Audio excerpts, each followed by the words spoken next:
Hey guys, what's going on? Gonna do the three problems from today. So let's jump right in. First one was, I already drew the picture you see on the screen. My awesome drawing with this crappy stylus, but you get the idea. So we have on the y-axis is angular velocity. That's supposed to be an omega there. And then on the x-axis is time. So the top here is 15. And then 10 right there in the middle, and then the whole thing lasts 90 seconds. So part A asks us to find how many times does the tire rotate for part A. How many times does the tire rotate? All right. Hopefully you remember that in a velocity time graph, the area under the curve equals the displacement. So in an angular velocity versus time graph, the area under the curve equals angular displacement. Now, angular displacement means instead of how far it goes in straight lines, it means how far around it goes in a circle over and over again. So if we can find the angular displacement from looking at all the different areas here, so I'm going to got an area there, and here. Now this one is kind of a square in there. Then also there's a triangle in here. So I got to get that separately. And then we have a square here and then a triangle there. So we got 1, 2, 3, 4, 5, 6 different little areas we have to find the areas for. And then we're going to add them all up to get the total area under the curve, and which will be our total angular displacement, right? And that's going to be in radians because it's angular displacement. So once you do all that, find the area. So for triangles, you'll do 1/2 base times height. For the squares or rectangles, you'll just do base times height. And once you do all that, you should get a total area under the curve of 862.5, and that's radians. But the question asked us how many times around will the tire rotate. So this is not our final answer. Remember that to go around one time is 2 pi radians. So we want to convert this into rotations. So in one rotation, there is 2 pi radians. So now our radians will cancel. And we divide this number by 2 pi. Make sure you put that in the parentheses in your calculator, otherwise it will give you the wrong answer. We get our final answer, which is about 137 complete rotations of our tire. Alright, not too bad. Let's go to part B. Slide this over here. Part B asks us how far does the object travel in meters? How far does the object travel? Well, let's think about this. Let's just use our brains for a minute and think, okay, well, if the whole, we already discussed from before that the tires are going to make 137 complete rotations. So we know that. 137 rotations. Now, in one rotation, how many times around, in one rotation, how far does the tire go? Now, we need to know the radius here. The radius of the tire, it tells us in the problem, is 0.5 meters. That's 0.5 meters. So that's a 0. Sorry about that. Let's see if we can clean that up a little bit.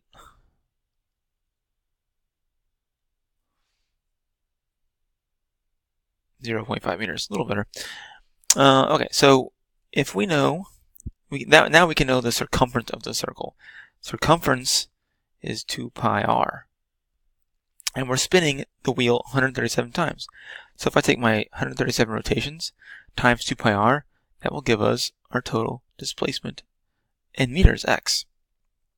Alright, so we just plug that into our calculator, 137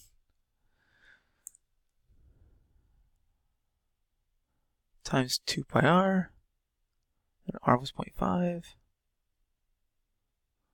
and we get our total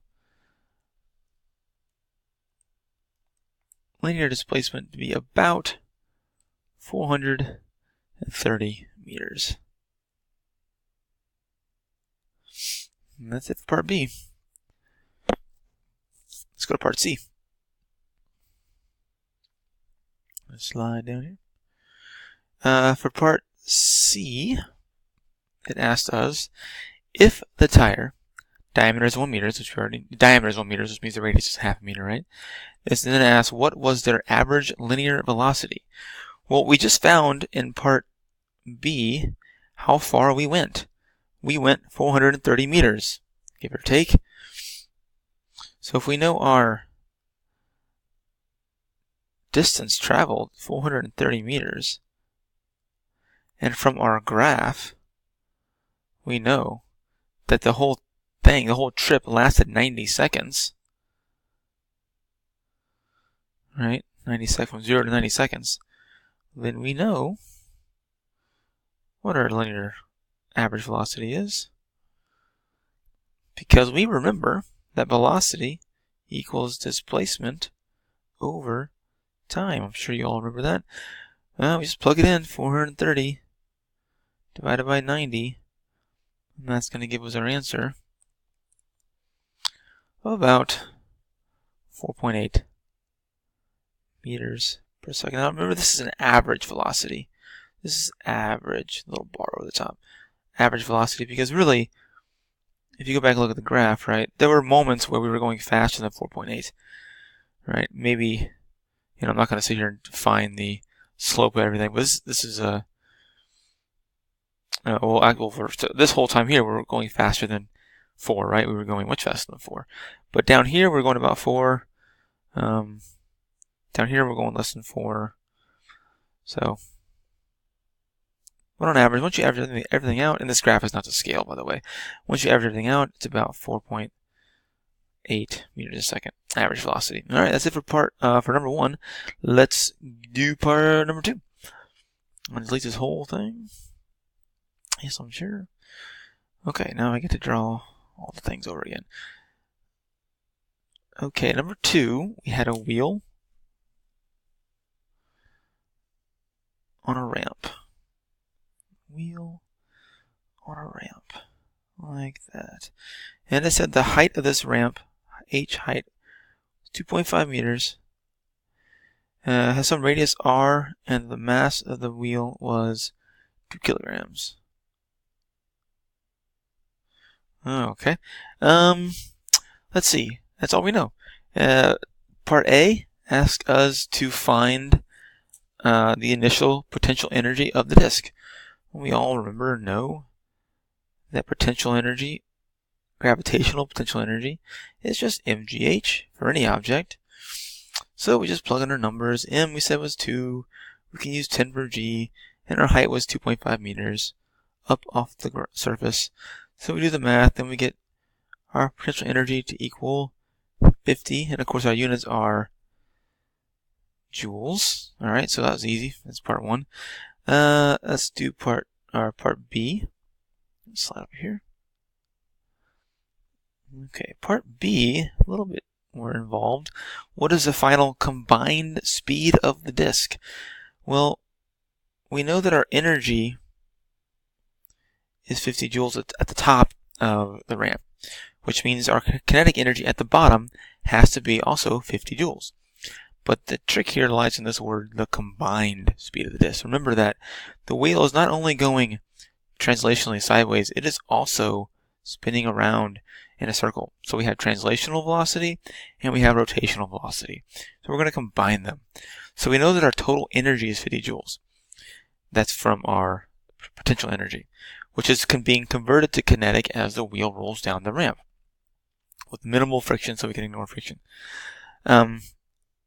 So if we have 50 joules at the bottom of the ramp, 50 joules at the bottom, we know that it has to equal our kinetic energy, which is 1/2 m. Dang, this stylus is just not very good. mv squared. Whoa, that's a squared. There we go. Plus, that's a half. There we go. Plus, now this here in green. That is my translational kinetic energy, linear kinetic energy. I also need my rotational kinetic energy. So instead of m, I put in moment of inertia I. Instead of v, I put in omega squared, because omega is angular velocity instead of velocity. So now I have my rotational kinetic energy and my linear kinetic energy. I want to add them up, combine them to find out my total velocity, my total combined speed of the disk. Okay, so first step, I gotta realize that this is a disk. And so if I go and look at common moments of inertia, right here, I like this picture, it's a good one. Common moments of inertia, right there, a solid cylinder or disk. In the top left, that is 1/2 mr squared. So okay, I know that I'm going to replace the I with a 1/2 mr squared because this is a disk. So I got 1/2 mv squared there plus 1/2 times 1/2 again, because it's a disk, it's 1/2 mr squared times omega squared. Now we remember our equation, omega equals v times r. Sorry, that's wrong. Let me fix that. It is v equals, let me fix that. Omega equals, nope, God, I did it wrong again.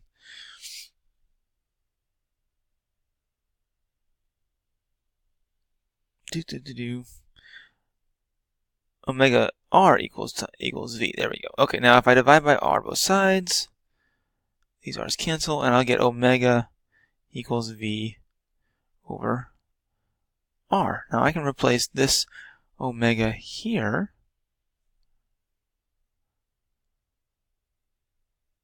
with that omega there, right? I can replace those two. Didn't mean to draw that line. Alright, so I'm going to plug in for my omega, I'm going to put in v over r. V over r, if I can get it right. Why won't my everything right? What's happening right now? Oh, I'm still on eraser. I'm a genius. Okay. V over r. Now it's still squared, right? Don't forget the square. This thing is still squared. But I can distribute the squared sign to what's inside my parentheses. So this is v squared over r squared. Well, check out. These guys will cancel then, right? Because they're both r squared. So then I'm left with 1/2 mv squared plus 1/2 times the half again mv squared, right? The r's cancel each other out. Now these are like terms. 1/2 mv squared and an mv squared. Those are like terms. So I'm going to scroll down a little bit and we'll keep going. Okay, so I have 1/2 mv squared plus, now this time, this here, when I put that time, 1/2 times a half, and that's a quarter, right? 1/4 mv squared plus 1/2 mv squared there. This is going to be 3/4 mv squared. Don't forget this all equals 50, right? That was how much energy we had to start with. So I'm just going to do times 4/3 both sides. This will cancel. I know the m was 2, so I can do divide by 2. Divide by m, divide by m. And I'm going to get